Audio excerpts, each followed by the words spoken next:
श्री भक्ति सिद्धांत सरस्वती गोस्वामी महाराज के आविर्भाव दिवस के उपलक्ष्य पे हम लोग आज उनके गुण और उनकी लीलाओं का वर्णन करेंगे और चर्चा करेंगे। तो आज बहुत ही शुभ दिन है। आज श्री पुरुषोत्तम ठाकुर जो कि नित्यानंद प्रभु के एक 12 गोपालों में से एक थे, उनका भी डिसअपीयरेंस डे है। और साथ में आज श्री गौर किशोरदास बाबा जी श्री गौर गोविंद महाराज जी का डिसअपीयरेंस डे एंड श्री भक्ति सिद्धांत सरस्वती गोस्वामी महाराज का आज शुभ आविर्भाव दिवस है। तो इस उपलक्ष्य में मूल रूप से हम लोग आज श्रीमद् भक्ति सिद्धांत सरस्वती गोस्वामी महाराज के कुछ लीलाओं के सागर में से कुछ बिंदुओं के ऊपर चर्चा करेंगे। तो इससे कि पहले हम लोग चर्चा शुरू करें, थोड़ा सा छोटा सा हरिनाम संकीर्तन करेंगे।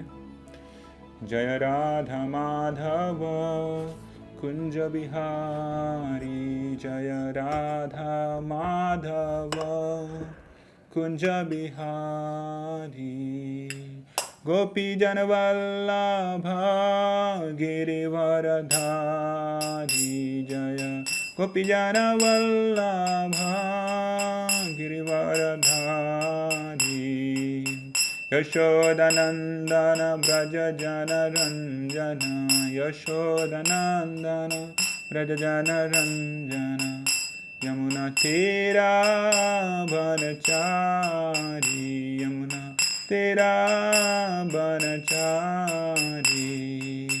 हरे कृष्णा कृष्णा कृष्णा हरे हरे, हरे राम राम राम हरे हरे, हरे कृष्णा कृष्णा कृष्णा हरे हरे, हरे राम राम राम हरे हरे, हरे कृष्णा कृष्णा कृष्णा हरे हरे, हरे राम राम राम हरे हरे, हरे कृष्णा कृष्णा कृष्णा हरे हरे, हरे राम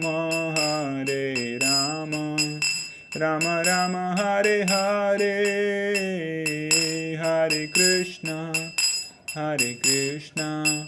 कृष्णा कृष्णा हरे हरे, हरे राम राम हरे हरे, हरे कृष्णा कृष्णा कृष्णा हरे हरे, हरे राम राम हरे हरे। हरे कृष्णा। श्री हरिनाम संकीर्तन की जय। ओम अज्ञानतिमिरन्धस्य ज्ञानाञ्जनशलाकया चक्षुरुन्मिलितं येन तस्मै श्रीगुरुवे नमः। श्रीचैतन्यमनोभीष्टं स्थापितं येन भूतले स्वयं रूपकदा मह्यं ददाति स्वपदान्तिकम्। वन्देऽहं श्रीगुरौ श्रीयुतापदकमलं श्रीगुरून् वैष्णवांश्च श्रीरूपं साग्रजातां सहगणा रघुनाथान्वितं तं सजीवं साद्वैतं सावधूतं परिजनसहितं कृष्णचैतन्यदेवं श्रीराधाकृष्णपादान् सहगणा ललिता श्रीविशाखान्वितांश्च। नमो विष्णुपादाय कृष्णप्रेष्ठाय भूतले श्रीमते भक्तिवेदान्तस्वामिनिति नामिने। नमस्ते सारस्वते देवे गौरवाणी प्रचारिणे निर्विशेषा शून्यवादी पाश्चात्यदेशतारिणे। जय श्री कृष्ण चैतन्य प्रभो नित्यानंद श्री अद्वैत गदाधार श्रीवासादि गौर भक्तवृंद। हरे कृष्णा कृष्णा कृष्ण हरे हरे, हरे राम राम राम हरे हरे। हरे कृष्णा। हरे कृष्णा। तो मैं पुनः स्वागत करता हूँ आप सबों को आज की सुबह की कक्षा में। श्री भक्ति सिद्धांत सरस्वती गोस्वामी महाराज हमारे गौड़िया वैष्णव धारा के एक ऐसे महान पिलर के समान है जिनके बिना अभी हम लोग जो कुछ भी देख पा रहे हैं, सनातन धर्म का प्रचार प्रसार और कृष्ण भावना का प्रचार, ये कभी भी कल्पना भी नहीं की जा सकती थी। तो श्रील भक्ति सिद्धांत सरस्वती गोस्वामी महाराज एक ऐसे सूर्य के समान हैं जो कि हमेशा स्काई में, मतलब आकाश पटल में हमेशा वो दैदीप्यमान रहते हैं। तो उनके बारे में कहा जाता है कि वो रे ऑफ विष्णु हैं, भगवान विष्णु के एक किरण हैं। जैसे हम लोग जानते हैं भगवान, ये जो सूर्य देव भी हैं, ये ब्रह्म ज्योति का ही एक किरण के समान है, ब्रह्म ज्योति का ही एक थोड़ा सा प्रकाश है, पूरा का पूरा सूर्य जो कि इस जड़ संसार में चमक रहा है। तो ऐसे ही वैष्णव धारा के आकाश में भक्ति सिद्धांत सरस्वती गोस्वामी महाराज उसी सूर्य के समान दैदीप्यमान चमक रहे हैं और हमेशा चमकते रहेंगे अगले 10,000 साल तक। तो आज हम लोग श्रीमद् भक्ति सिद्धांत सरस्वती गोस्वामी महाराज के गुण लीलाओं के ऊपर थोड़ा चर्चा करेंगे, जिससे कि हम स्वयं अपने आप को शुद्ध कर सकें और श्रील भक्ति सिद्धांत सरस्वती गोस्वामी महाराज जितने भी आचार्यगण हैं, मुख्य रूप से श्रील प्रभुपाद और हमारे गुरुजनों की संतुष्टि हो सके। तो श्रील प्रभुपाद जी हमेशा बोला करते थे कि आप लोग जितने भी मुझे हेल्प कर रहे हैं सभी मेरे गुरुदेव श्रील भक्ति सिद्धांत सरस्वती गोस्वामी महाराज के रिप्रेजेंटेटिव्स हैं या फिर प्रतिनिधि हैं। और इस तरीके से वो जो कुछ भी उनके जीवन में आया, जो कुछ भी अचीवमेंट्स उन्हें मिला, वो सब कुछ अपने गुरुदेव श्रील भक्ति सिद्धांत सरस्वती गोस्वामी महाराज के चरणों में समर्पित करते हुए गए।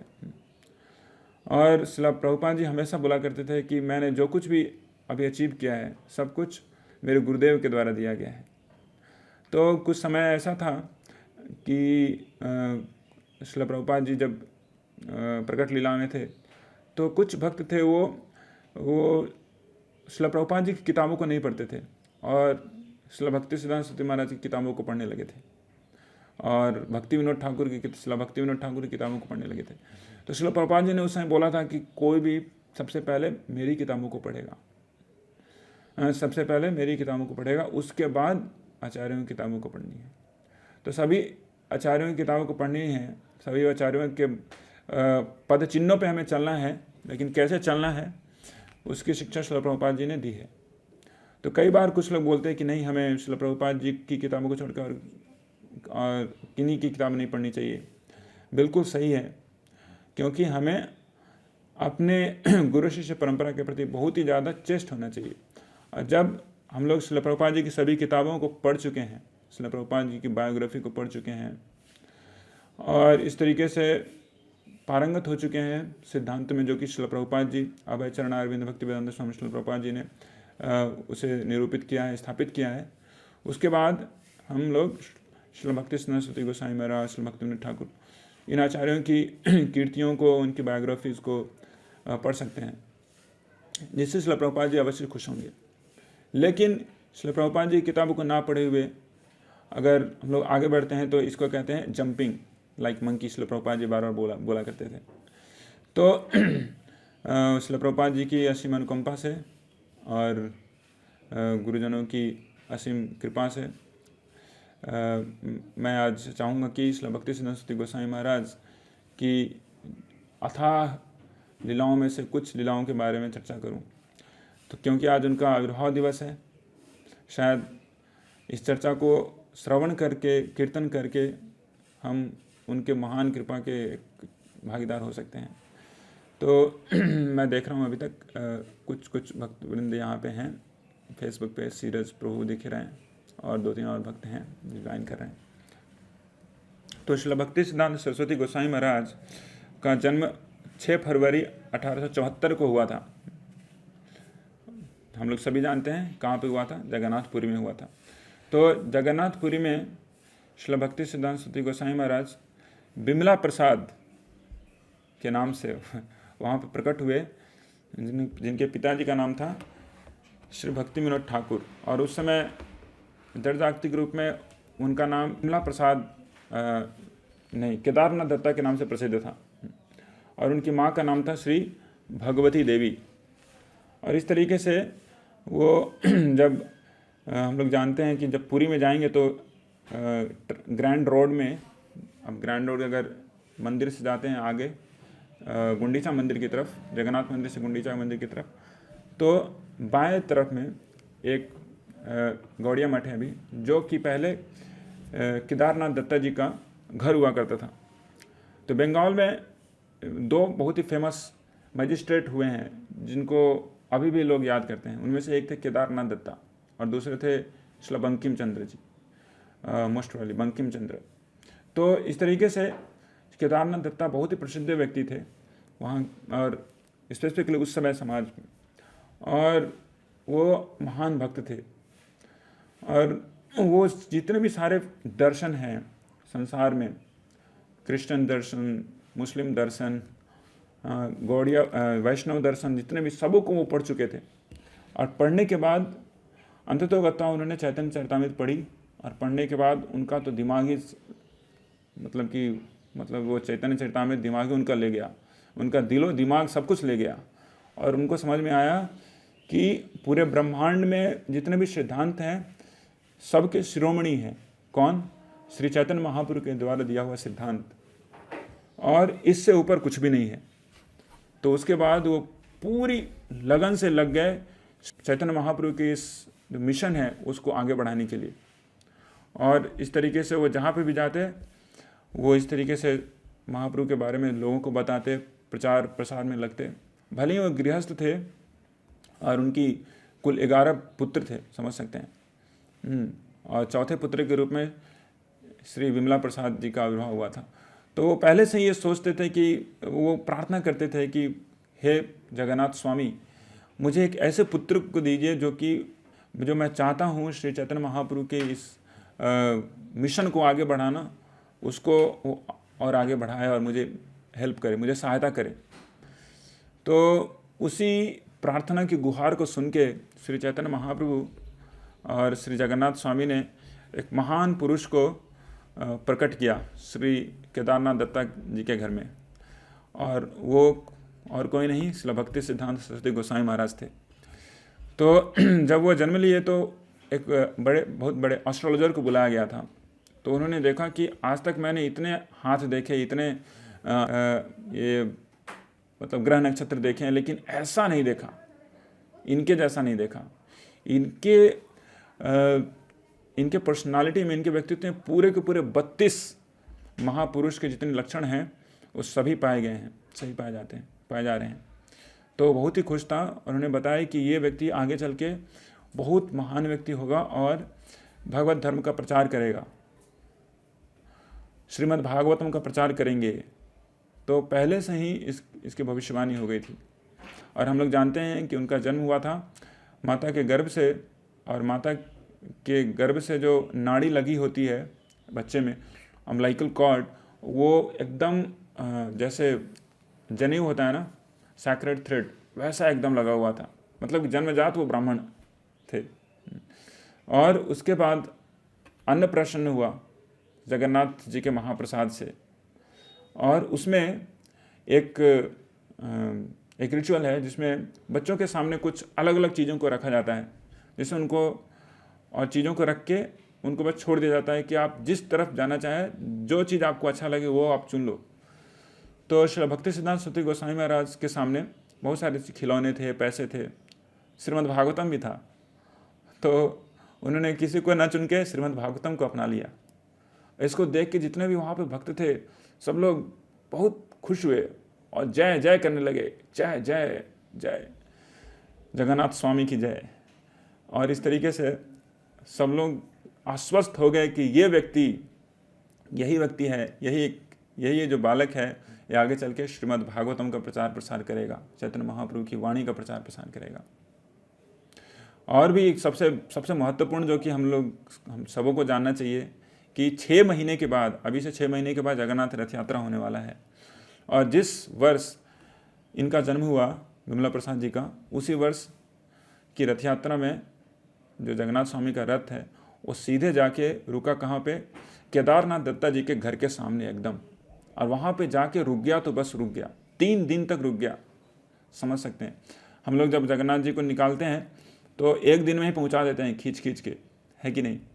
लेकिन कभी कभार पुरी में क्या होता है कि एक दिन हो सकता है, एक दिन से ज़्यादा भी लगता है। तो लेकिन यहाँ पे 3 दिन केदारनाथ दत्ता जी के घर के सामने वो रथ एकदम रुकी हुई है। फिर अंततोगत्वा पता नहीं चल रहा है, हाथी घोड़े सभी ला रहे हैं खींचने के लिए, लेकिन कुछ नहीं हो रहा है। तो केदारनाथ दत्ता जी ने भगवती देवी को बोला कि आप उसको लाओ, बिमला को लाओ, देखते हैं, शायद जगन्नाथ बिमला को देखना चाहते हैं। तो बिमला को लाया गया, भगवती देवी स्वयं लाई और जगन्नाथ स्वामी के चरणों में जाके डाल दी। और ये बिमला, मतलब बिमला प्रसाद, वो बहुत ही इनोसेंट भाव से, निर्दोष भाव से, बहुत ही प्रेम से क्या किया, वो जगन्नाथ स्वामी के चरण को स्पर्श किया, खुद क्रॉलिंग करके। और जैसे ही वो चरण स्पर्श किया, वैसे ही जगन्नाथ स्वामी के गले से बहुत बड़ा अच्छा सुंदर वो माला उसके ऊपर गिर गया, ऐसे करके। इसको देख के जितने भी वहाँ पे पांडागण थे, जगन्नाथ स्वामी के पांडा और जितने भी भक्त थे, सब जोर जोर से बोलने लगे, हरि बोल हरि बोल। और वहाँ पे केदारनाथ दत्ता जी बहुत खुश हुए इस अच्छे सिम्टम्स को देख के, और उनको वहाँ पे आश्वासन मिल गया फिर से कि जिसके लिए मैंने इतना प्रार्थना किया था वो व्यक्ति यही है। और इस तरीके से शिला बिमला प्रसाद जी आगे मतलब वहाँ पे जगन्नाथपुरी में 10 महीने रहे। 10 महीने रहने के बाद अपने घर आ गया। जहाँ पे केदारनाथ दत्ता जी का निजी घर था, वो घर नदिया डिस्ट्रिक्ट, नदिया ज़िले में ही है, वीरनगर के पास राणा घाट। तो राणा घाट एक जगह है, आप लोग सब लोग जानते होंगे राणा घाट। जैसे कृष्णनगर की तरफ जाते हैं, कृष्णनगर के बाद का स्टेशन आता है, मेन स्टेशन है वो राणा घाट है। तो वहाँ पे आ गए और वहाँ पे फिर पढ़ाई लिखाई आगे चालू हुआ उनका। तो इस तरीके से ये जो मैं कहानी बता रहा हूँ आपको, शिला रूप विलास प्रभु जी, शिला प्रभुपाद जी के बहुत ही डियर डिसाइपल हैं, उनके द्वारा इसका संकलन किया गया है। तो वो बताते हैं कि ये जो जिस कुल में आए हैं शिला भक्ति सिद्धांत सरस्वती गोसाई महाराज, उनका पूरा एंसेस्ट्रल लाइन्स वहाँ पे वो लिखते हैं, कैसे ब्रह्मा जी से वो पूरा कनेक्टेड है। तो ब्रह्मा जी के एक महान पुत्रों में से एक थे चित्रगुप्त, जो कि गुप्त होकर चित्र खींचते हैं सभी जीवों का, और जाके जब जीव जाते हैं यमलोक, यमपुरी में, तो वहाँ पे सबका आंकड़ा दिखाते हैं, सबका डेटा दिखाते हैं, क्या कर्म किया, क्या विकर्म किया, सब कुछ दिखा के वहाँ पे उनको दंड मिलता है। तो ये चित्रगुप्त महाराज जी के डिनेस्टी में आते हैं। चित्रगुप्त महाराज, फिर भारद्वाज मुनि बाद फिर आते हैं अंगिरा ऋषि, और इसी कुल में आते हैं श्री नरोत्तम दास ठाकुर भी।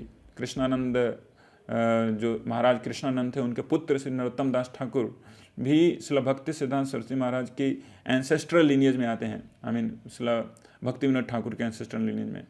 तो इस तरीके से वो 10 महीना रहने के बाद जगन्नाथपुरी में फिर से लौट आते, कहाँ, नदिया लौट आते हैं।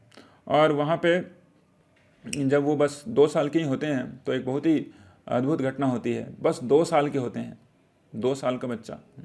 तो क्या होता है कि भक्ति विनोद ठाकुर तब तक शिफ्ट हुए होते हैं इधर नदिया में, क्योंकि उनकी मनसा भी थी कि मैं ज़्यादा हो सके चैतन्य महाप्रभु के धाम के पास रहूं, जिससे कि मैं चैतन्य महाप्रभु की ग्लोरीज को समझ सकूं, चैतन्य महाप्रभु के धाम को मैं और भी ज़्यादा संवार सकूं, क्योंकि चैतन्य महाप्रभु का जो धाम उस समय था पूर्ण रूप से विघटित जैसा हो गया था। लोगों के पास कुछ ही पता नहीं था कि कहाँ पे जन्म हुआ चैतन्य महाप्रभु का, कहाँ पे कौन सी लीला हुई, पूरा का पूरा मतलब विभ्रांतकारी स्थिति थी उस समय। तो शिला भक्ति विनोद ठाकुर इस स्थिति को देख के बहुत ही दुखी थे और चाहते थे कि मैं कुछ सेवा करूं श्री चैतन्य महाप्रभु के लिए। तो इस तरीके से वो हमेशा चाहते थे कि पुरी से मैं जितना जल्दी हो सके कृष्णानगर तरफ में लौट के आ जाऊं। तो उन्होंने तबादला करवाया। वो मजिस्ट्रेट थे, जज थे। तो पहले मजिस्ट्रेट जज एक ही व्यक्ति हुआ करते थे। तो शिला भक्ति विनोद ठाकुर और जज और मजिस्ट्रेट थे अंग्रेज के ज़माने के, समझ सकते हैं आप, इतने महत्वपूर्ण पोस्ट पे थे। और किसी तरीके से उन्होंने तबादला करवाया और यहाँ पे राणाघाट में रहने लगे। 2 साल की उम्र में जब श्रील भक्तिविनोद ठाकुर एक दिन क्या लाए थे, एक आम लाए थे। आम मतलब जब नया मौसम आता है ना आम का, तो पहली बार जब आम लाया घर पे, होता है ना घर पे पहली बार इस सीजन का आम लाया, इस साल का पहला आम, बहुत सारा आम लाया। तो आम लाया गया तो क्या हुआ कि बिमला क्या है, बिमला प्रसाद जी ने एक आम उसमें से लेके खा लिया, और खा लेने के बाद केदारनाथ दत्ता जी को पता चला, श्रील भक्तिविनोद ठाकुर को पता चला कि बिमला प्रसाद इसमें से आम खाया है। तो उनको अकेले में जाके उनको पूछा कि बिमला आपने इसमें से आम खाया है? तो बिमला प्रसाद जी ने कहा कि हाँ मैंने खाया है पिताजी। तो अच्छा, आप बिना भगवान श्री कृष्ण को भोग लगाए हुए आप खा लिए? तो बिमला प्रसाद को बहुत ही ग्लानि हुई, बहुत ही दुख लगा कि हाँ सही में तो मैं बिना भोग लगाए हुए खा लिया। तो नहीं, जब तक हम किसी चीज़ को, किसी वस्तु को भोग नहीं लगाते तब तक तो उसका ग्रहण नहीं करते हैं, कंठ से नीचे नहीं उतारते हैं। तुमने तो ये बहुत बड़ा अपराध किया है। तो ये सुनते ही श्री बिमला प्रसाद वहाँ पर रोने लगे कि मैंने अपराध किया है, और आत्मग्लानि से इतने अभिभूत हो गए कि वहीं पे उन्होंने प्रण ले लिया कि मैं आज से प्रण लेता हूँ कि ये आम जो है ना कभी नहीं खाऊंगा, जो कि जिसके कारण मुझे भगवान को अपराध करना पड़ा है, वो आम को मैं कभी नहीं खाऊंगा। और उस आम को उसके बाद 2 साल के बाद, जब वो 2 साल के थे, तब से वो छुए तक नहीं। तो ऐसे थे श्री बिमला प्रसाद। भक्ति सिद्धांत सरस्वती महाराज की ग्लोरी आगे है, वैसे बिमला प्रसाद। तो ये सारे लक्षण हम देख पा रहे हैं अभी शुरू से ही आचार्यों के। आचार्य वो होते हैं जो कि खुद आचरण करके अन्यों को सिखाते हैं। ऐसा नहीं कि वो बोलते कुछ हैं और करते कुछ और हैं। आचार्य वो होते हैं जो खुद आचरण करके अन्यों को एग्जाम्पल सेट करते हैं कि वो भी उन रास्तों पे चल सकें। तो ऐसे थे श्रीला बिमला प्रसाद। जब 7 साल के थे तो श्रीला भक्तिविनोद ठाकुर वो कोलकाता गए, और कोलकाता में उन्होंने सोचा कि यहाँ पे कुछ इंस्टीट्यूशन की नींव रखी जाए। तो वहाँ पे जाके उन्होंने एक बिल्डिंग बनवाना चालू किया, और जिसका नाम रखा श्री भक्ति भवन। जब भक्ति भवन बना रहे थे तो वहीं पे जब खुदाई चल रही थी, तो उस खुदाई में वहाँ पे उनको कूर्म विग्रह मिला, कूर्मा डेटी, कच्छप। और श्री भक्तिविनोद ठाकुर अपने प्रिय पुत्र बिमला प्रसाद को उस कूर्मा विग्रह को दिया कि बिमला, ये कूर्म विग्रह तुम्हारा है, आप इनकी पूजा कीजिए, इस तरीके से। और वहाँ पे उन्होंने मंत्र भी दिया कैसे उनकी पूजा करनी है। और इतने वो तीक्ष्ण बुद्धि के थे कि 7 साल की उम्र में वो सारा का सारा भगवद गीता वो कंठस्थ कर चुके थे, और कंठस्थ ही नहीं, उसका पूरा एक्सप्लेनेशन भी अच्छे से दे सकते थे। ऐसे थे श्री बिमला प्रसाद। और उनका मन हमेशा अपने पिताजी के मुख से हरि कथा सुनने में रमा रहता था। 7 साल के थे, ऐसा नहीं कि 7 साल के बच्चे क्या होते हैं, बहुत ही बदमाश होते हैं, इधर उधर फोड़ना तोड़ना, इधर उधर की खेल खेलना, लेकिन उनमें वैसी आसक्ति नहीं थी बट इधर उधर के लड़कों के साथ खेलने का, बल्कि अपने पिताजी से वो हरि कथा सुना करते थे, सुबह शाम सुना करते थे, और बहुत उसमें रम जाते थे, मतलब कि आनंद लिया करते थे। तो इस तरीके से 7 या 8 साल के ही थे तब श्री भक्तिविनोद ठाकुर एक पत्रिका लिखा करते थे जिसका नाम था सज्जन तोषणी, शायद अभी भी वो चल रही है। तो सज्जन तोषणी का वो प्रूफ रीडिंग चालू कर दिए थे जब वो 7-8 साल के थे। समझ सकते हैं हम लोग कितने बुद्धिमान थे वो, कितने तीक्ष्ण बुद्धि के थे, एकदम फोकस्ड थे, इधर उधर कुछ नहीं। और मुख्य रूप से अगर बोला जाए कि हाँ वो एकेडमिक्स कैसे पढ़ते थे, एकेडमिक्स के लिए तो जब, क्योंकि ऑफकोर्स जो जड़ जागतिक पढ़ाई लिखाई वो तो करनी पड़ेगी ना, लेकिन उनके लिए उनको ज़्यादा समय नहीं देना पड़ता था। पूरे 24 घंटा में से हो सकता है 1 घंटा एक बार देख लिया, पन्ने पलट के देख लिया, तो ऐसा ऐसा है, ऐसा ऐसा कॉन्सेप्ट है, ठीक है, हो गया, बस फिनिश। और उतना ही पढ़ के पूरा अव्वल दर्जे का वो रैंक लाते थे अपनी पाठशाला में। और बचा हुआ समय आनंद में श्रीला भक्तिविनोद ठाकुर अपने पिताजी के साथ कृष्ण कथा के चर्चा में, सज्जन तोषणी का प्रूफ रीडिंग एडिटिंग में, श्रीमद् भगवद गीता और भागवतम को पढ़ने में लगाते थे। और यहाँ तक कि जब वो क्लास में जब पढ़ते तो क्लास में पढ़ने के बाद असाइनमेंट दिया जाता था। असाइनमेंट वो ज़्यादा करते नहीं थे और असाइनमेंट के बदले श्री नरोत्तम दास ठाकुर की जो मधुर रचनाएं हैं, स्पेसिफिकली प्रार्थना और इस तरीके से, तो प्रेम भक्ति चंद्रिका, तो वो पढ़ा करते थे। तो हम लोग देखते हैं कभी कभार भक्त लोग भी क्या होते हैं, कॉलेज में जब टाइम मिलता है, थोड़ा गैप मिलता है, तो उसमें क्या होता है, श्री प्रभुपाद जी की किताबें पढ़ते हैं। तो ये आचार्यों द्वारा अनुमोदित है, इसमें कोई गलती नहीं है कि जब हमें समय मिले कॉलेज के क्लासेस में भी, तो हम उसमें कुछ स्पिरिचुअल किताबें नहीं पढ़ सकते हैं, हमें पढ़नी चाहिए। तो इस तरीके से शिला भक्ति सिद्धांत सरस्वती गोसाई महाराज, जो कि उसमें विमला प्रसाद थे, और इस तरीके से वो उनकी परवरिश हो रही थी। तो इस तरीके से जब 11 साल के थे, विमला प्रसाद ने एक शॉर्ट हैंड की रचना की। शॉर्ट हैंड मतलब जब कोई पत्रकार आते हैं तो बहुत बड़े बड़े स्पीच होते हैं, लंबे लंबे स्पीच, तो सबको शॉर्ट हैंड में लिखते हैं। तो उस शॉर्ट हैंड का उन्होंने स्वयं ईजाद किया था उसका, और उसका नाम रखा था बिकांतो। और शिला भक्ति सिद्धांत सरस्वती महाराज, विमला प्रसाद जी 11 साल की उम्र में ही उनको एक बहुत बड़े साहित्याचार्य, या फिर जैसे श्री चैतन्य महाप्रभु ने एक बहुत बड़े पंडित को हराया था जिसका नाम था केशव काश्मीरी, वैसे एक महान पंडित थे उस समय के पंचानन साहित्याचार्य। पंचानन साहित्याचार्य एक महान पंडित थे, बहुत फेमस है। उनको उन्होंने 3 दिन में हराया था शास्त्रार्थ में। 13 साल की उम्र में शिला भक्ति विनोद ठाकुर शिला भक्ति सिद्धांत सरस्वती गोस्वामी महाराज को तुलसी माला ला के देते हैं और हरि मंत्र या फिर नरसिंह मंत्र देते हैं पढ़ने के लिए। 16 साल की उम्र में शिला भक्ति विनोद ठाकुर जितनी सारी किताबें लिखनी चालू करते हैं, उनका प्रूफ रीडिंग शिला भक्ति सिद्धांत सरस्वती महाराज बहुत अच्छे से करने लगते हैं।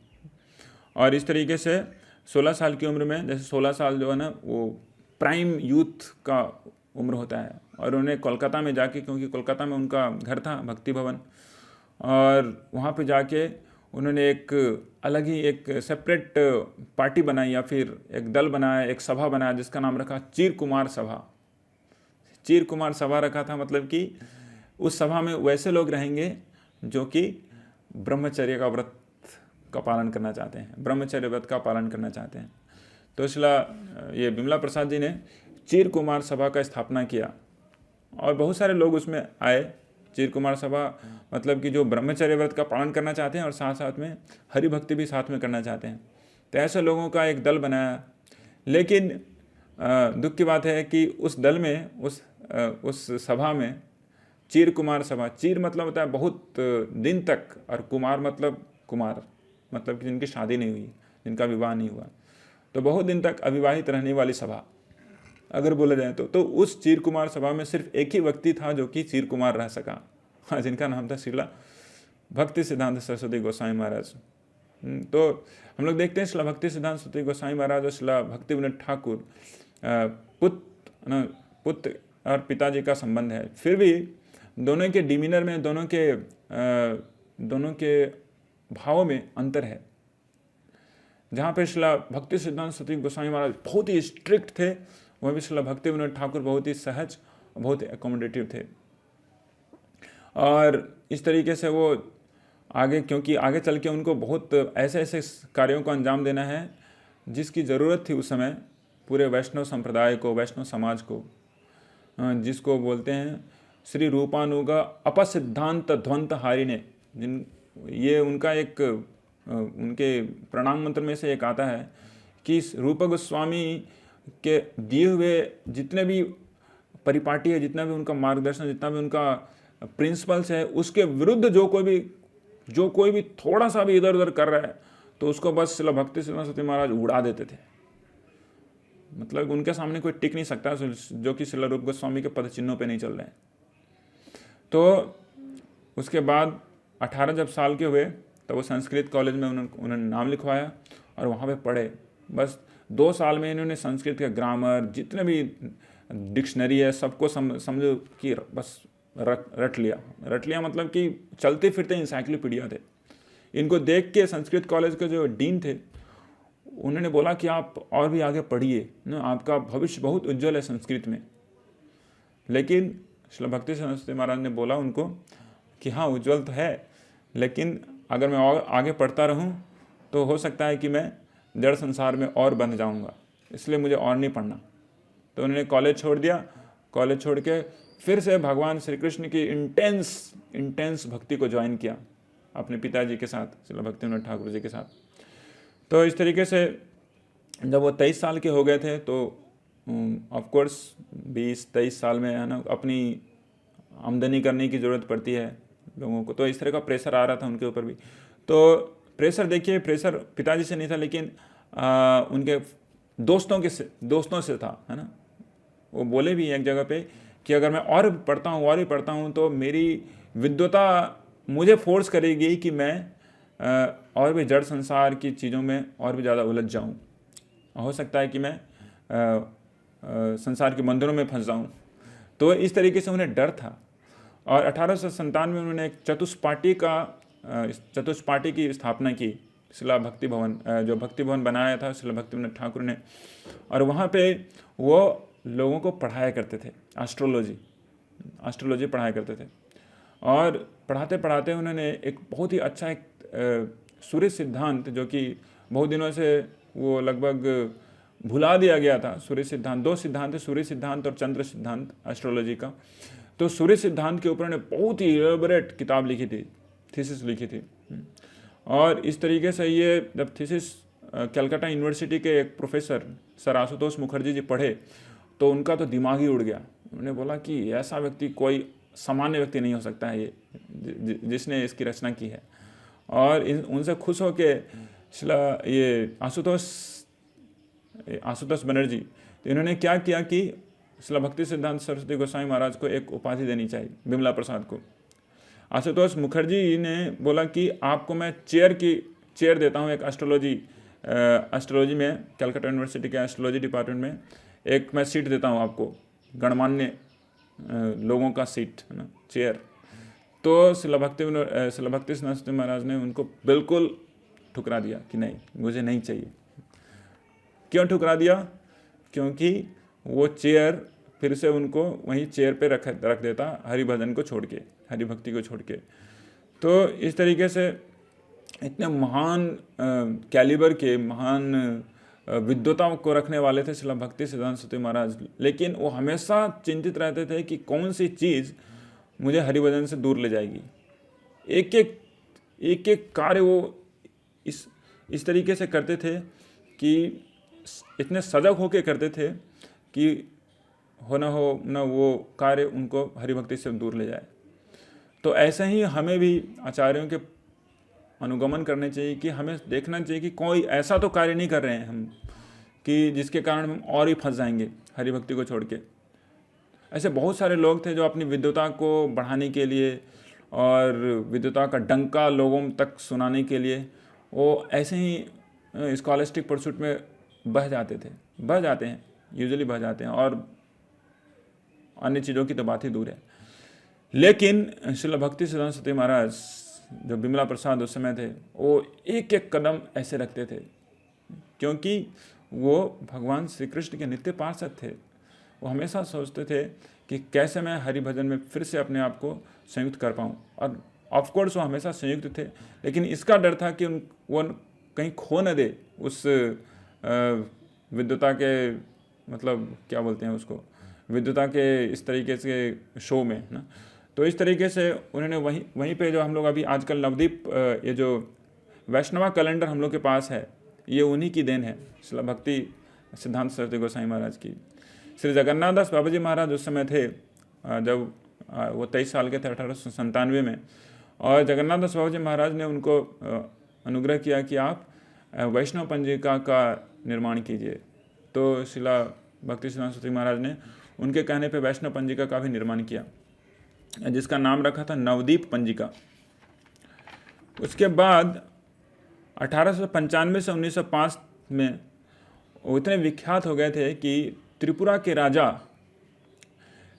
राजा ने उनको बुलाया था वहाँ पे। तो मैं जब त्रिपुरा गया था, अगरतला, तो वहाँ पे उस राज दरबार में मैं गया था जहाँ पे श्रील भक्ति सिद्धांत सरस्वती महाराज इस राजा के वहाँ पे असिस्ट करते थे राजा को। तो बहुत सारी किताबों की रचना की श्रील भक्ति सिद्धांत सरस्वती गोसाई महाराज ने। स्पेसिफिकली एक किताब जो कि रत्नाकर नाम से प्रसिद्ध है, जिसमें राजा का पूरा फैमिली लिनियज है, उसको उन्होंने एडिट भी किया। तो इस तरीके से कुछ वर्षों तक वहाँ पे सेवा करने के बाद फिर से बिमला प्रसाद बोले कि मैं पुनः लौट जाऊँगा बंगाल और वहाँ पे फिर से मैं श्रील भक्तिविनोद ठाकुर को असिस्ट करना चाहता हूँ। तो उनकी इसकी अनुमति मिल गई उन्हें राजा से, लेकिन साथ साथ में बहुत ही ज़्यादा हैवी धन संपत्ति ही मिला और पेंशन के साथ उनको छोड़ा गया। तो पेंशन कुछ साल तक लिए थे, शायद 1 साल तक उन्होंने पेंशन लिया। उसके बाद वो पेंशन को भी उन्होंने क्या किया, त्याग दिया। तो इस तरीके से 1898 हम लोग 97 पहुँच चुके हैं। 1898 में जब वो 26 साल के हो गए थे, तब श्रीला भक्तिविनोद ठाकुर ने बोला कि देखो बिमला, तुम्हें अब दीक्षा ले लेना चाहिए।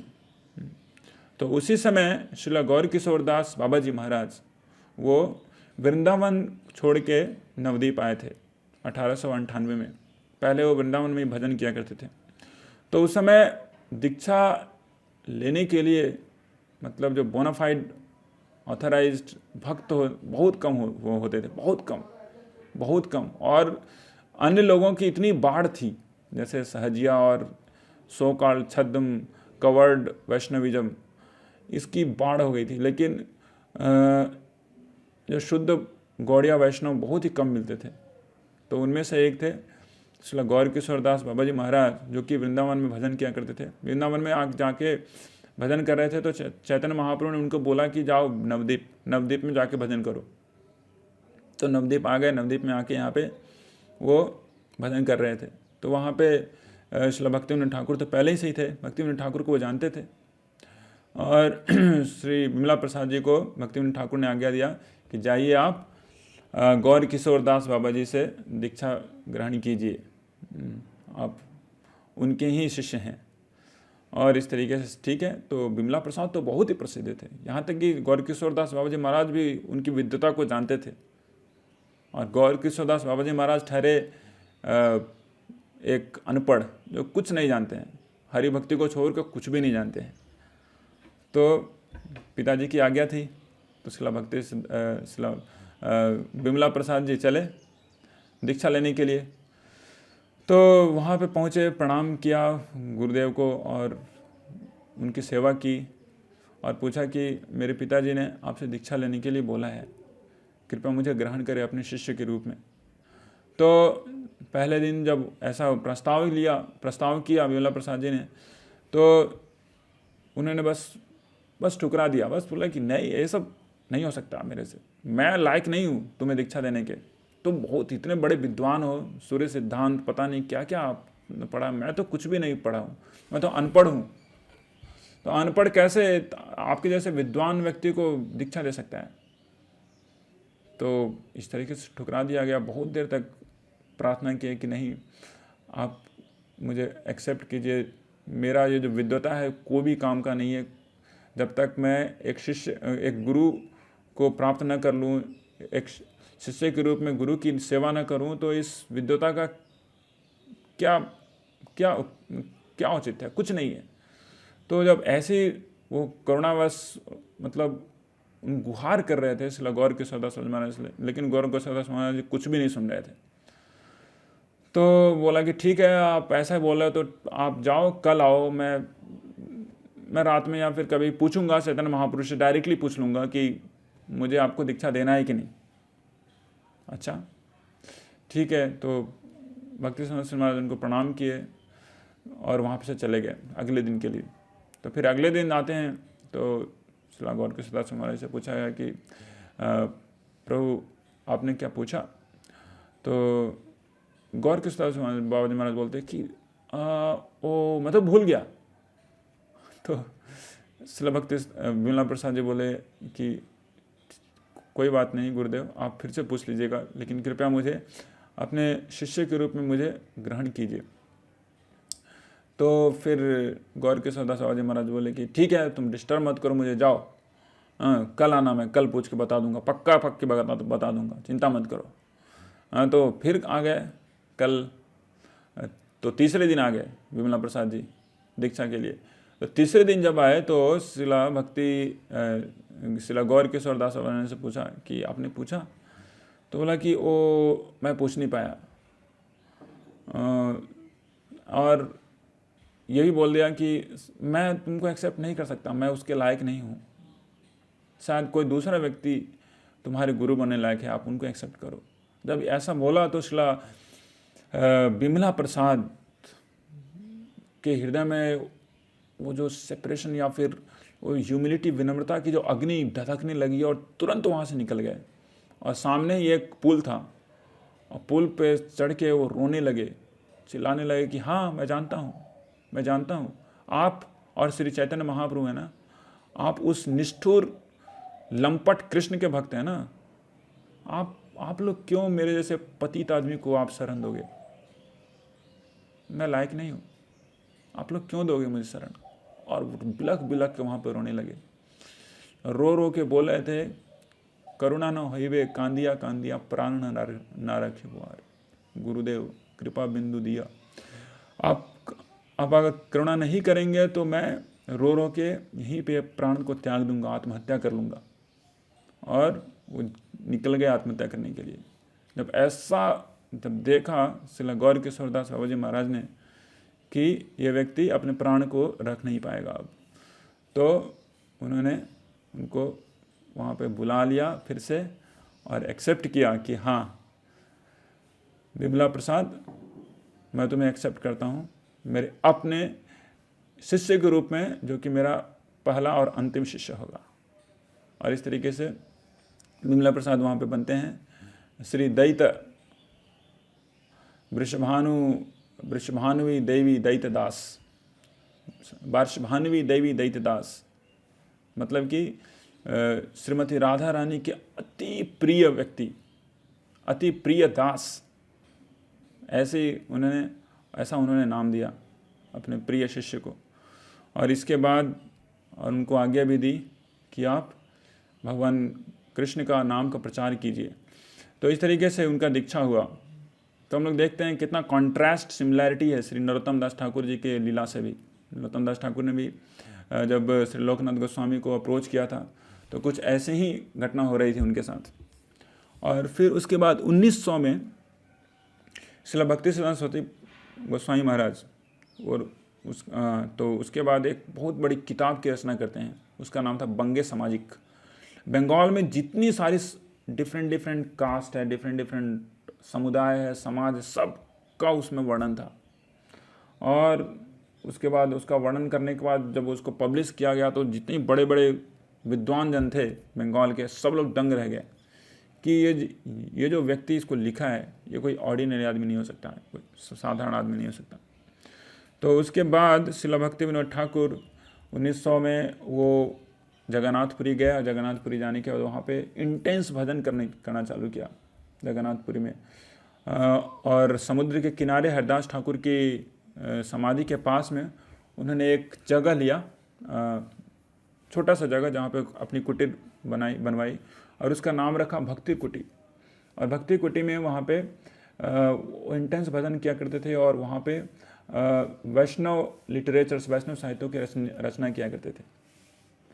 तो वहाँ पे भी जाके शिला भक्ति सरस्वती महाराज ने उनको असिस्ट किया शिला भक्ति विनोद ठाकुर के मिशन में। और वहाँ पे प्रत्येक दिन शिला भक्ति विनोद ठाकुर भी कथा करते और शिला भक्ति सिद्धांत सरस्वती गोस्वामी महाराज भी वहाँ पे बैठ के कथाएँ करते थे। उस समय वार्षभानुवी देवी दैत दास कथा करते थे। तो अगल बगल के जितने भी संत होते थे वो आते थे सुनने के लिए उनसे। तो उनमें से एक व्यक्ति था जिसका नाम था राधा चरण दास बाबा जी।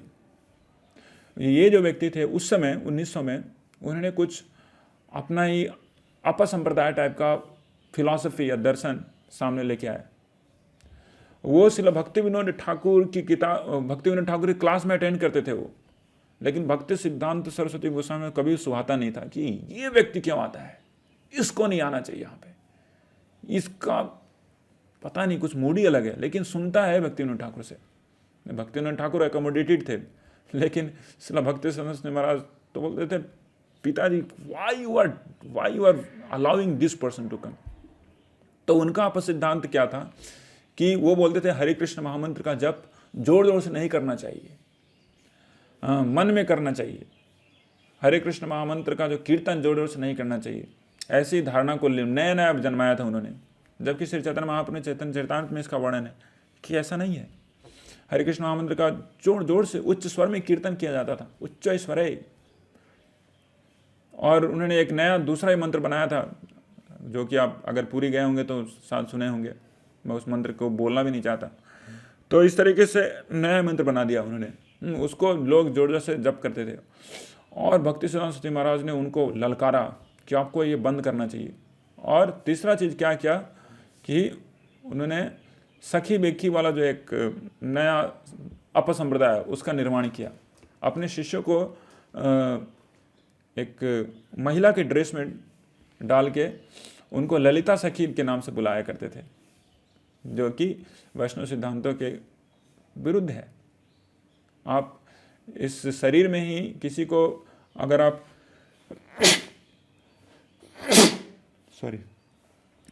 इस तरीके का कपड़ा पहना दें तो वो उसका स्वरूप नहीं बनता है। तो इसका भी श्रील भक्ति सिद्धांत शर्मा ने खंडन किया। तो खंडन करने के बाद क्या हुआ कि पूरा जगन्नाथपुरी में भक्तों के समाज में एक खलबली जैसी मच गई। कुछ लोग राधा रमन चरण का ये पाठ ले लिए, सपोर्ट ले लिए, और कुछ लोग श्रील भक्ति सिद्धांत महाराज श्री बरसभानी देवी दैतदास के साथ थे। तो जब ऐसा देख रहे थे भक्तिविनोद ठाकुर थोड़ा गुस्से हो गए बिमला प्रसाद से। उनको बोला कि बिमला तुम जाओ यहाँ से, तुम जाओ नवद्वीप जाओ, नवद्वीप जाओ पे वहाँ पे तुम भजन करो, वहाँ पे भक्ति करो, तुम ये प्रचार नहीं कर पाओगे, जाओ। तो फिर वहाँ से उन्होंने क्या किया, नवद्वीप में आए और नवद्वीप में यहाँ पे आके योग पीठ के पास वो इंटेंस भक्ति करने लगे, एग्जैक्टली हरिदास ठाकुर के जैसे। हरिदास ठाकुर 192 माला करते थे प्रत्येक दिन, वैसे ही श्रील भक्ति सिद्धांत सरस्वती गोसाई महाराज उस समय बरसभानी देवी दैतदास वो 192 माला करते थे। 192 माला करना मतलब कि 9 साल में 1 बिलियन माला करना, अरब। तो ऐसे बताया गया है कलोसांतरण उपनिषद में, जो व्यक्ति 1 बिलियन नाम कर जाएंगे मतलब कि वो इस लाइफ में सक्सेसफुल हो जाएंगे, मतलब कि वो गोलोक वृंदावन को पहुंच जाएंगे। तो उन्होंने 1 बिलियन नाम करने का प्रण लिया, जो कि 9 साल में उनको 1 बिलियन नाम पूर्ण करना था। तो इस तरीके से वहाँ पे उन्होंने योग पीठ में भक्ति को हरे कृष्ण मंत्र का जप करना चालू किया। एक छोटी सी बस थैस्ट हट बना के, और उसी में बैठ के वो भजन किया करते थे। तो 1 साल होने के बाद उन्होंने वहाँ से ब्रजपत्तनम, जो कि अभी मासीबारी के नाम से प्रसिद्ध है, वहाँ पे जाके एक छोटी सी कुटीर बनाई और वहाँ पे वो हरिनाम जप करने लगे। तो इस तरीके से वो इंटेंस भक्ति कर रहे थे। उसी समय एक व्यक्ति आया जो कि उनसे दीक्षा लेने के लिए, वो कभी कभार आता था उनसे सुनने के लिए, बरसभानवी देवी दैतदास से, और उनसे आया दीक्षा प्राप्त करने के लिए। लेकिन पहले से ही वो किसी सहजिया से वो जुड़ा हुआ था, किसी सहजिया व्यक्ति से जुड़ा हुआ था। उसका नाम था रोहिणी कुमार घोष। तो रोहिणी कुमार घोष आए थे, लेकिन वो फिर से चला गया कुछ दिन सुनने के बाद उस अपने सहजिया गुरु के पास। तो जब सहजिया गुरु के पास गया तो वहाँ पे जाके उसको बहुत ही खतरनाक सपना आया कि सहजिया गुरु मतलब कि वो गृहस्थ आश्रम में नहीं बोला जा सकता है, वो सन्यास का ड्रेस पहनते हैं, लेकिन वो पति पत्नी साथ में रहते हैं। तो इस तरीके से वो अनाचार भी करते हैं और वैष्णव होने का ढोंग भी करते हैं, गुरु होने का भी ढोंग करते हैं। तो यही स्थिति थी वहाँ पे उस समय। अभी पूरे बंगाल में वैसी ही स्थिति थी। तो उसको एक बहुत ही खतरनाक सपना है कि वो जो उनके गुरु हैं वो शेर और शेरनी बन गए हैं और उसको खाने के लिए आ रहे हैं। जैसे ही वो खाने के लिए आ रहे हैं, वैसे ही उधर से श्रील भक्ति सिद्धांत सरस्वती महाराज डंडा लेके आते हैं और दोनों को भगा देते हैं वहाँ से, दोनों शेर और शेरनी को भगा देते हैं, और वो बेचारा बच के श्रील भक्ति सिद्धांत सरस्वती महाराज का शरण लेता है। तो उसका रात का स्वप्न टूटता है तो डायरेक्टली वो आते हैं शिला भक्ति सिद्धांत गोस्वामी महाराज के पास, वर्षभानवी देवी दैत्यदास के पास, और वहाँ पे आके उनका शरण ले लेते हैं, उनसे दीक्षा लेते हैं। तो भले ही उस समय वो सन्यासी नहीं थे, फिर भी उन्होंने उनको एक्सेप्ट किया और उनको प्रभु के नाम से बुलाते थे, उनको प्रभु के नाम से बुलाते थे कि मेरे आप प्रभु हैं, मुझे आज आप बचाए हैं माया में बचने से, माया में पड़ने से। तो ऐसे थे शिला बिमला प्रसाद जी। उसके बाद जब 1911 की बात है, वो एक बहुत बड़ी महासभा, जब इनकी प्रीचिंग प्रचार ऐसा बढ़ गया था, तो बहुत सारे जो स्मार्ट ब्राह्मण थे उनके दलों में खलबली मची हुई थी। खलबली क्या मची हुई थी कि एक ऐसा व्यक्ति जो कि ब्राह्मण समाज से नहीं आता है, ब्राह्मण कुल में पैदा नहीं लिया है, ऐसे कैसे ब्राह्मणों को मतलब ये दीक्षा दे सकता है, या फिर इस तरीके से बड़े बड़े सिद्धांतों को निरूपण करना, तो उनको अच्छा नहीं लग रहा था। तो उसके बाद क्या हुआ कि बहुत सारे ऐसे स्मार्ट ब्राह्मण और वैष्णव गणों ने मिल के एक बहुत बड़े महासभा को रखा। महासभा मतलब कि एक ऐसा असेंबली जिसमें ये सभी चीज़ों के बारे में चर्चा होगी, और जो सत्य होगा, जो पार्टी जीतेगी उसको मान लिया जाएगा। तो पूरे भारतवर्ष से बड़े बड़े ब्राह्मण वैष्णवों को मिदनापुर नामक एक ज़िला है, वहाँ पे बुलाया गया कि वहाँ पे महासभा में आप लोग आइए, वहाँ पे निरूपण होगा कि ब्राह्मण श्रेष्ठ है या फिर वैष्णव श्रेष्ठ है। तो उसमें केदारनाथ दत्ता जी को भी श्रील भक्तिविनोद ठाकुर को भी बुलाया गया था। तो श्रील भक्तिविनोद ठाकुर उसमें थोड़े अस्वस्थ थे। वो स्वानंद सुखद कुंज, जो कि अभी हम लोग जानते हैं, और शायद आप सभी भक्त लोग गए होंगे वहाँ पे, तो वहाँ पे वो रहा करते थे। तो थोड़े बीमार थे, बीमार होने के कारण वो बोले कि शायद मैं नहीं जा पाऊँगा। बिमला आप जाओगे क्या, आप जाएंगे क्या वहाँ पे असेंबली में, हम लोग को जाना चाहिए। तो बिमला प्रसाद जी ने बोला कि हाँ, मैं, आप बोल रहे हैं पिताजी, तो मैं जाऊँगा।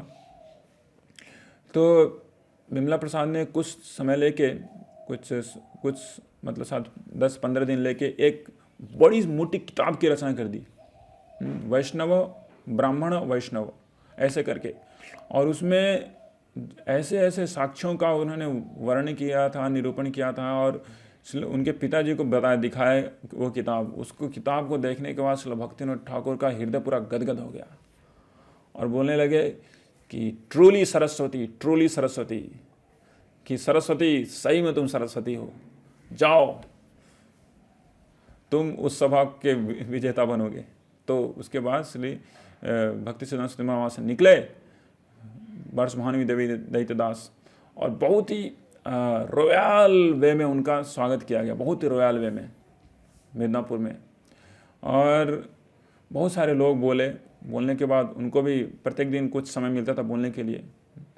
तो पहले उन्होंने ब्राह्मणों के बारे में लिखा था उस किताब में, और ब्राह्मणों के बारे में न जाने कौन कौन से शास्त्रों से उनकी कीर्ति, उनकी ग्लोरीज, कितने महान हैं ब्राह्मण, उसका उन्होंने निरूपण किया। और इसको सुन के जितने भी स्मार्ट ब्राह्मण थे, सबका मन गदगद हो गया। वाह, क्या बोला, इतने सारे साक्ष्यों को तो हम लोग भी नहीं जानते, इतने सारे शास्त्रों का नाम भी नहीं सुना है, ऐसे ऐसे शास्त्रों से बिमला प्रसाद जी कोट कर रहे हैं। और उसके बाद लास्ट में उन्होंने वैष्णविज्म को पकड़ा, और उसके बाद जब वैष्णविज्म को जब पकड़ा तब जा रहे हैं ऐसे बढ़ाते चले गए वैष्णविज्म की ग्लोरीज, जो कि ट्रांस ब्राह्मणिज्म है। और इस तरीके से सभी लोग दंग रह गए उनको सुन के। और सभी भक्त लोग, कुछ और भी श्रील भक्ति सिद्धांत सरस्वती महाराज के साथ गए थे, जो कि श्रील भक्तिविनोद ठाकुर के दोस्त थे या फिर उनके अनुयायी थे, उनको हेल्प करने के लिए। तो लास्ट बार मतलब कि कंक्लूडिंग स्पीच देना था बिमला प्रसाद जी को, और कंक्लूडिंग स्पीच पूरे 3 घंटा का दिए। और जब खत्म हुआ वो स्पीच, तो पूरे सभा में, 1000 लोगों की सभा में एक ध्वनि प्रतिध्वनि गूंजने लगी, हरि बोल। और सभी लोग सोचे कि ये व्यक्ति सामान्य नहीं है, ये व्यक्ति सीधे वैकुंठ से आया है।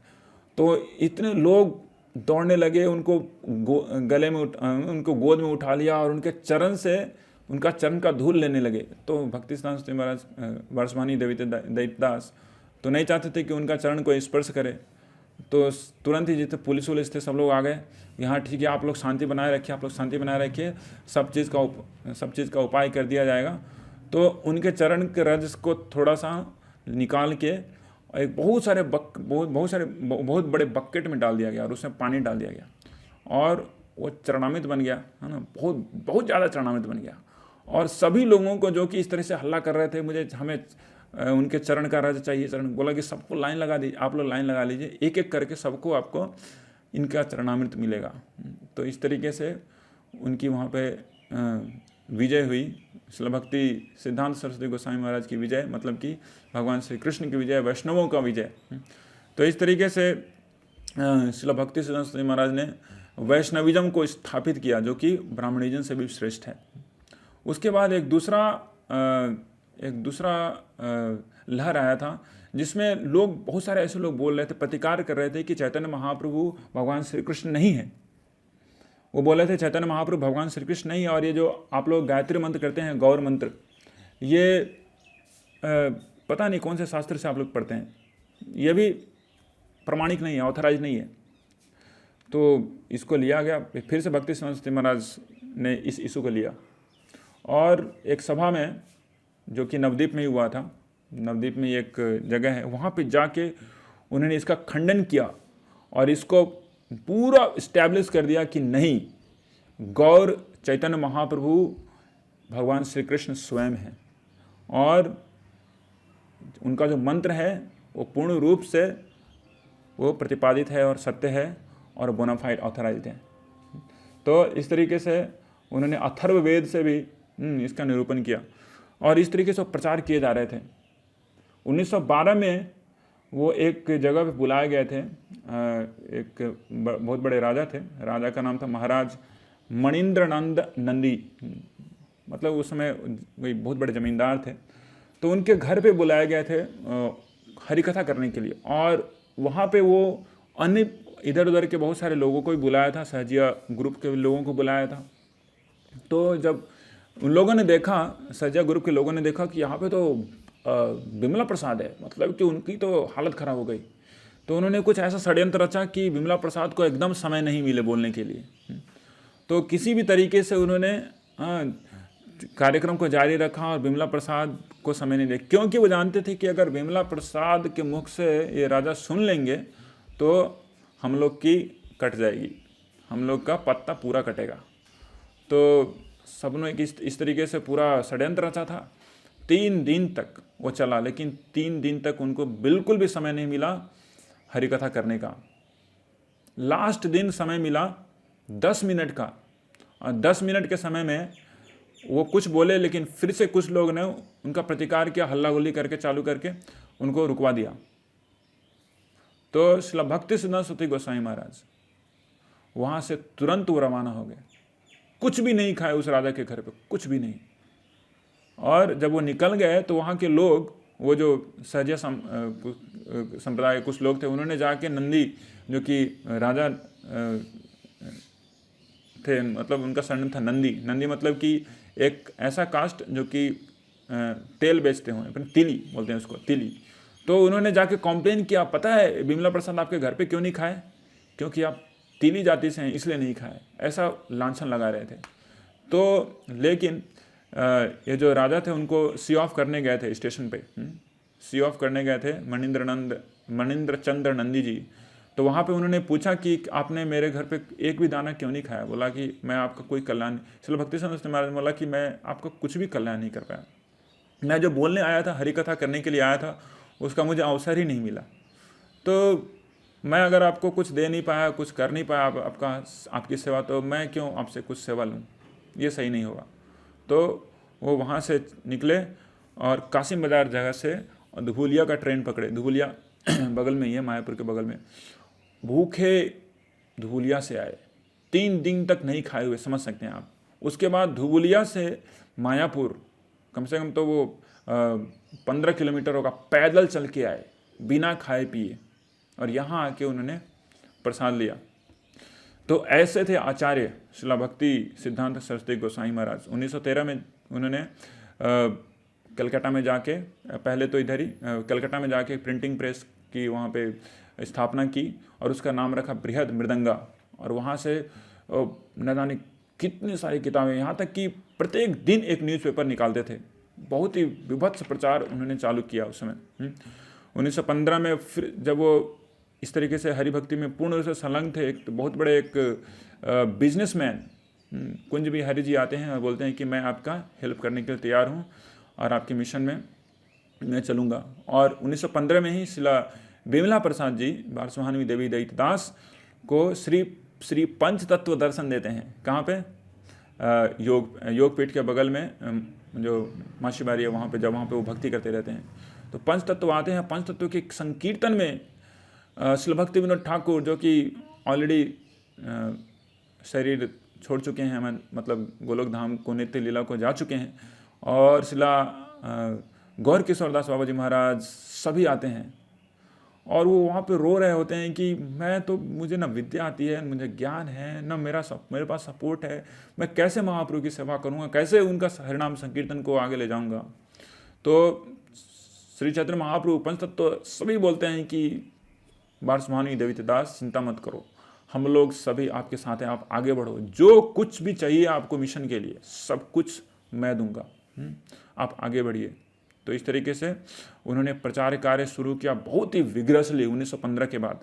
और उस समय का समय था जब प्रथम विश्व युद्ध खत्म हुआ था, प्रथम विश्व युद्ध खत्म हो गया था और भारतीय जनता सोच रही थी कि अब हमें आज़ादी मिल जाएगी। और प्रथम विश्व युद्ध में उन्होंने सहयोग भी दिया था ब्रिटिशर्स का, ब्रिटिश किंगडम का, कि काश ये सहयोग से हमें सफलता मिलेगी, लेकिन कुछ नहीं मिला। 1919 में हम लोग जानते हैं जालियांवाला बाग, रॉलेट एक्ट सब लगा और कुछ हाथ नहीं लगा। ऐसा विपद स्थिति था उस समय। उन्होंने प्रचार कार्य एकदम जोर शोर से चालू किया 1918 में, क्योंकि उससे पहले ही वो साउथ इंडिया में घूम अलग अलग संप्रदाय में शिक्षाएं लिए थे, वहाँ के दर्शनों को जाने थे, सन्यास का क्या क्या प्रिंसिपल होता है।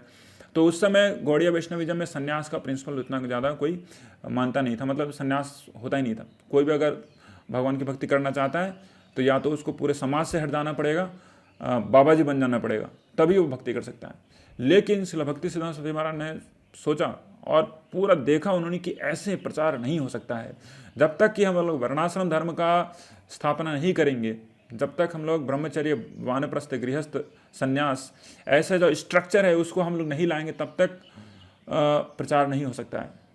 मतलब जो भक्ति करेंगे पूरे समाज से अलग हो जाते हैं, तो समाज में अगर रहेंगे ही नहीं तो भक्ति का प्रचार कैसे होगा। तो इसलिए उन्होंने ये जो ब्रह्मचर्य, मतलब कि ब्रह्मचर्य का जो एक स्ट्रक्चर है समाज में, उसको बनाया। गृहस्थ, वानप्रस्थ, फिर संन्यास, यहाँ तक कि संन्यास उन्होंने स्वयं ग्रहण किया अपने गुरुदेव से। वो भी अपने गुरुदेव जी शिला गौर किशोर दास बाबा जी महाराज का जब फोटो है ना सामने रख के, उन्होंने वहाँ पे संन्यास ग्रहण किया। तो ऐसा कोई संन्यास अभी कोई ग्रहण नहीं कर सकता है, इसको इमिटेट नहीं कर सकते। लेकिन शिला भक्ति सिद्धांत सरस्वती महाराज, उन्होंने जो कि पहले संन्यास लेने से पहले थे बारसुहानी देवी दैतदास, वो संन्यास लिए और बने हिज डिवाइन ग्रेस श्रील भक्ति सिद्धांत सरस्वती गोस्वामी महाराज, त्रिदंडी सन्यासी। और वो त्रिदंडा लेके फिर जो उन्होंने प्रचार चालू किया, कोई भी सामने नहीं टिकता था। और हरि कथा, हरि कथा, हरि कथा, हरि कथा ही उनका जीवन था। जहाँ पे भी जाते शुद्ध हरि कथा करते, घंटों और घंटों हरिनाम संकीर्तन और हरि कथा चलता। तो इस तरीके से उन्होंने ये टोटल 64 गौड़िया मठ की स्थापना की ऑल ओवर वर्ल्ड में। 64 गौड़िया मठ की स्थापना की। और साउथ इंडिया में जाके जितने भी जगह में आप श्री चैतन्य महाप्रभु घूमे हैं, गए हैं, वहाँ पर उन्होंने श्री चैतन्य महाप्रभु के पाद पीठ की स्थापना की। जहाँ जहाँ पे श्री चैतन्य महाप्रभु गए हैं वहाँ पर उन्होंने श्री चैतन्य महाप्रभु के चरण जो है वहाँ पर उन्होंने स्थापित किया। इस तरीके से उन्होंने बहुत ही मैसिव प्रचार करना चालू किया। उसके बाद 1930 में हम लोग जानते हैं बहुत बड़ा एक प्रोजेक्ट उनका, बाग बाजार गौड़िया मठ, उसकी स्थापना हुई। और इस तरीके से प्रचार करते हुए 1922 में ऑफ कोर्स शिला प्रभुपाद जी से मिले थे और उनको आज्ञा दी कि आप इंग्लिश स्पीकिंग हो, क्यों नहीं आप इस सनातन धर्म को, श्री चैतन्य महाप्रभु के इस मैसेज को, प्रेम के मैसेज को आप पाश्चात्य देश में भेजते हो। और ऑफ कोर्स 2-3 बार और श्री शिला प्रभुपाद जी से, अभय चरण अरविंद भक्तिवेदांत स्वामी शिला प्रभुपाद जी से शिला भक्ति सिद्धांत सरस्वती महाराज का मिलन होता है। और उनके हृदय में वो जो उनका श्री चैतन्य महाप्रभु के मिशन के प्रति जो आसक्ति था उसको वो निरूपित करते हैं, डालते हैं अभय चरणारविंद भक्ति वेदांत स्वामी श्रील प्रभुपाद जी के हृदय में। और 1936 में